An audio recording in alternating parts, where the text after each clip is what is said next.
Hello, everyone. We're looking at last lecture again. It was on learning theory, and we started with an overview over the main theories. Um, so on the top right, we see the frequentist statistics, where parameters are treated as fixed but unknown parameters. And then on the bottom, Bayesian statistics, where parameters are treated as random variables. So the experimenter has to define a prior probability on all parameters. Both approaches have their respective advantages and disadvantages. And in statistics, I think the dominant theory is a frequentist approach, but in machine learning, it's probably more equal. On the top left, you see the VC theory and PAC learning, which was quite popular in the area of between the neural network areas. So when kernel machines support vector machine was important, and these are also the theories we will discuss. So we discussed classical frequentist approach, which gives us the CP statistics and AK information criterion. The Bayesian approach, which gives us the BIC criterion, and the modern frequentist approaches, we talk a little bit about the statistical learning theory. So the important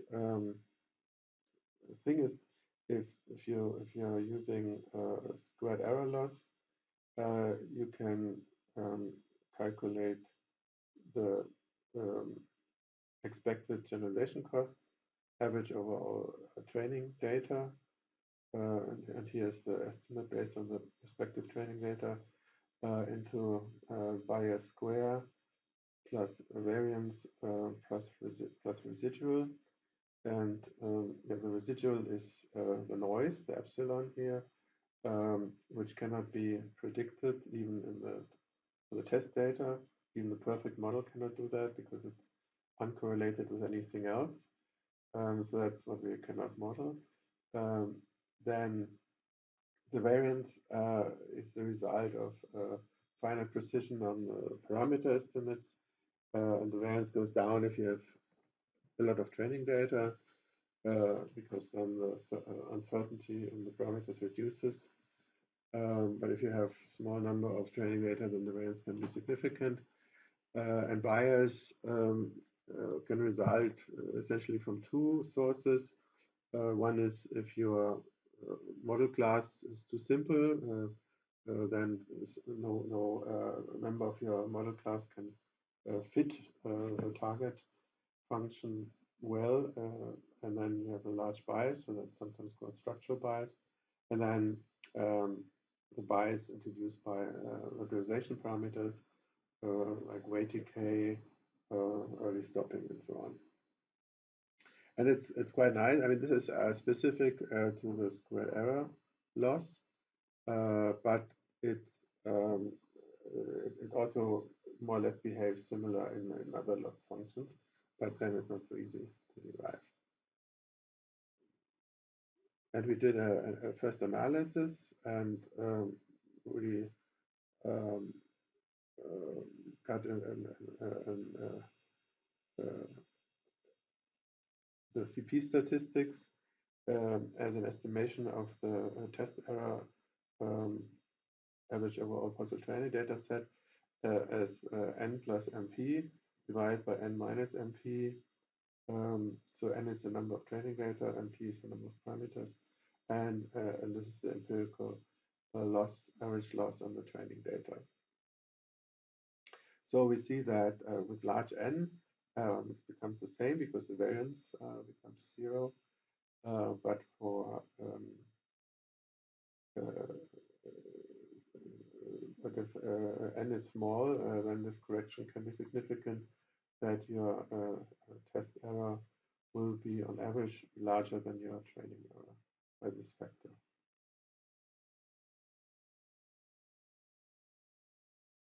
So this is a plot of the important dependencies. So here we're plotting the error as a function of the number of parameters. And we see that the residual error is independent of anything because it's just the noise variance. It doesn't depend on the number of parameters. Then the variance, so the uncertainty in your parameters goes up if you have more and more parameters. And for example, in this Mallot's estimation, it would be a linear increase. Look at this formula here, if sigma square is known. And then we see the bias squared. So for if the model is too simple, we cannot really model any interesting function, and we get a lot of contribution from the bias, and the bias contribution then decreases when the number of parameters increases, and at some point it can even become 0. And to look at the behavior of the test error or the generalization error, we have to add all these three curves, the residual variance plus bias, and we get a typical curve like the red one here. So with the underfitting, essentially, we have a lot of contribution from the bias. The bias decreases and decreases, and then at some point the variance sets in, and then you see an increase in the test error again. And of course, the goal is to have the number of parameters somewhere here in this region. The training error looks different, and often it's the residual plus bias minus variance. So you have this is a typical behavior here. Again, we start with a lot of agreement. We test the training error, but the error is very bad because we have a lot of bias. And then when we increase the number of parameters, the training error goes down. That's what we're observing. Maybe it even becomes 0. So we cannot do model selection based on the training error without maybe estimating the generalization error at least. But if you just look at the training error itself, it's not a good idea to do model selection based on that, because it will always be better if you have more parameters. And a similar plot you get if you look at the regularization parameter. So here on the left side, we have a lot of regularization, and we see a lot of bias. On the right side, we have a small number of regularization, and we see the variance dominating. And that there's this compromise that you have to find the right compromise between bias and variance. Is sometimes called the bias variance dilemma or bias variance trade-off, and it's often discussed in different papers. Then we looked at the Archaicus criterion, and we compared it to the EP.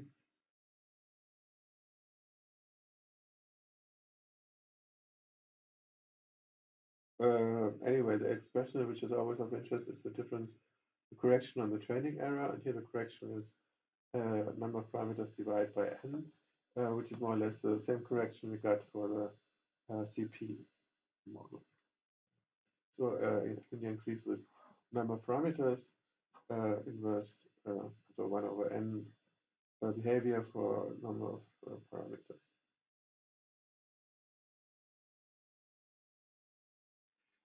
Then we look at the Bayesian perspective, and one comment I was made is that Bayesian should not do model selection at all. If he's a really true believer in the Bayesian theory, the Bayesian should always formulate all uncertainty about the model and the situation, the target class, and everything he doesn't know, he or she doesn't know, should be formulated as a prior on parameters or models. And then we are doing a big model averaging and parameter averaging over everything we are not certain about. But if you do model selection, which is what essentially, if you do realistic practical approaches, also Bayesian has to do model selection, then we derived with some effort the BIC criterion. But I think it's still nice that we can do it with our tools, because this theoretical analysis sometimes quite demanding. And so here's an interesting plot. So the BSC divided by 2n is the training error plus 1/2 MP, number of parameters, log n divided by n. And the AIC divided by 2n is training error plus um, MP divided by n. So the behavior in n is interesting. So here it's 1 over n, and here it's log n over n. We will come to that in a second. And then from the modern frequentist approaches, we talked about the statistical learning theory, which is has a lot of followers, but I would say it requires a particular kind of math, which is maybe not very useful in other cases, but if people want to show off their great analytic skills, they like to focus on calculating all sorts of bounds. So essentially, the statement is again that, I mean, let's look at this would be an equal sign, that the test error is a training error plus epsilon. But here it's formulated as the test error is smaller than the training error plus some epsilon with a large probability, almost one. And then model selection is you plug in for the W. So this should be true for any W, but particular also for the W, which optimizes is optimal in your training set. So you take your training error and add this epsilon. And epsilon is, as before, the difference between test error and training error. And yeah, this VC dimension is an important quantity in this theory. But for example, for linear models, it's identical linear classifiers. It's the number of identical to the number of parameters. Just to give you a feel of what this VC dimension stands for. And here's a bound. I think you can find it also on Wikipedia for this epsilon. So it's always important. I mean, you can find any epsilon and make it just a million times larger than this number, and it will be a bound. So it's always interesting to have a tight bound. So that's sort of the art, that you get a smallest epsilon as possible. So it's square root 1 over n, and then here's a bracket for everything, VC dimension, and then here it's times the log of 2n divided by the VC dimension plus 1, and then minus log eta divided by 4. And yeah, so this I added since last time. So it's an interesting maybe comparison of how the epsilon, so the difference, behaves with the function of n, the number of training data, and in the CP and AIC, it was behavior 1 over n, so the error goes down 1 over n. I mean, the difference between the training and the test error.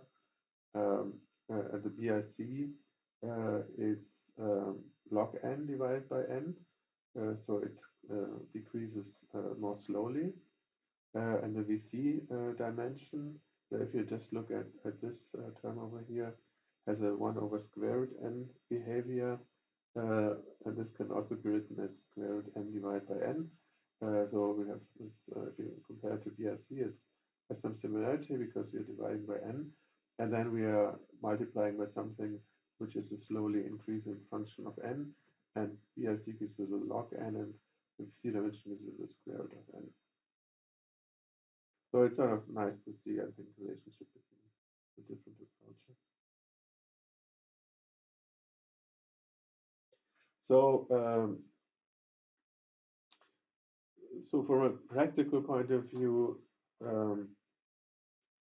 yeah, I mean, the essential part is what we discussed last time, which is empirical model evaluation with training error, test error, and cross-validation. So that's what is required in publications, and that's what you are really doing in practice. But it's interesting to look at the theoretical aspects of machine learning, and so they give you different insights. but the results are comparable if you look at the scaling behavior. So the CP, AIC are from the frequentist domain. So maybe they make more strong assumptions that one of the models is the correct one, parameter setting. The Bayesian approach in a way also does that, but it's also taking into account the uncertainty in the prediction based on the model uncertainty. And we see is a sort of theory on its own, and but it's a very quite popular approach. So until recently, you probably saw a lot of papers on PC theoretical analysis. Currently, in the age of deep learning, people don't do that too much anymore because the bounds are typically not very useful for model selection. But who knows? I mean, things are always moving, and maybe this type of analysis comes back. So if you want to look, I put some stuff in the appendix. It's sort of sometimes a little bit formula collection for myself, but maybe you find it interesting. What is sort of important is sometimes the evaluation. So you often don't evaluate your classifier based on the same cost you used in training. And if you just do accuracy, you can have a problem if the classes are highly imbalanced. So if you have like 1 in a million patients is sick, and you're always predicting everybody is healthy, then you will make a tiny error in terms of accuracy, but your model will not be very useful. And important measures who capture that in a better way are precision and recall. The precision and recall, which tells you the usefulness of the model in a certain statistical situation. Another one that you might have heard of is AUC, the area under curve, and there's the area under precision recall curve and the area under what's the other one?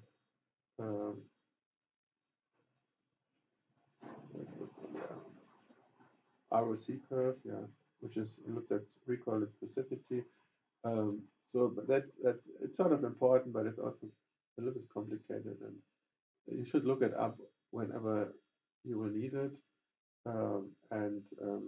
Yeah, just be aware of this problem of unbalanced classes where accuracy has limited usefulness, and you might want to look at you need to look at other areas, other criteria for your accuracy of your, or usefulness of your classifier, and maybe the most important one are precision recall, and then people also calculate something which is called the area under precision recall. So, okay, thank you very much for your attention.